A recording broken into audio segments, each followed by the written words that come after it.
একটি নতুন ভাইরাস আবির্ভাব হয়েছে।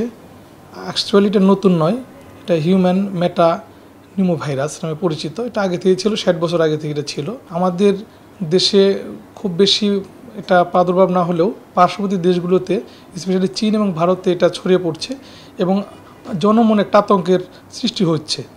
কিন্তু এটা আতঙ্কিত হওয়ার মতো কিছু নয়, এটা নতুন কোনো ভাইরাস নয়।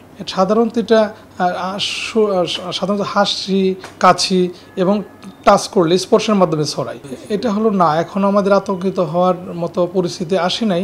কিন্তু আমরা যদি কোভিড ভাইরাসকে ম্যানেজ করেছি, এই জন্য সচেতনতা তৈরির জন্য আমাদের সচেতন থাকা উচিত।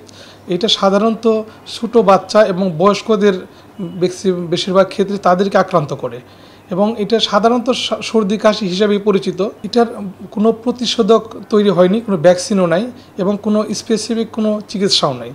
সাধারণত সাধারণ চিকিৎসা ব্যবস্থা যেটা আমরা, সেটাই আমাদের স্বাস্থ্যবিধি যেটা, সেটা মেনে চলাই প্রতিরোধ। বারবার হাত ধোয়া, কাশ এটিকেট যেটা বলি আমরা, কফ এটিকেট, মানে হাসি কাশি সাবধানে দেওয়া, এবং যেসব জায়গায় জনবহুল এলাকাতে আপনাকে অবশ্যই মাস্ক পরতে হবে। এটা ভয় পাওয়ার কিছু নাই, এটা আতঙ্কিত হওয়ার কিছু নাই। আমরা সচেতন হলে আমরা এই রোগটাকে প্রতিরোধ করতে পারবো।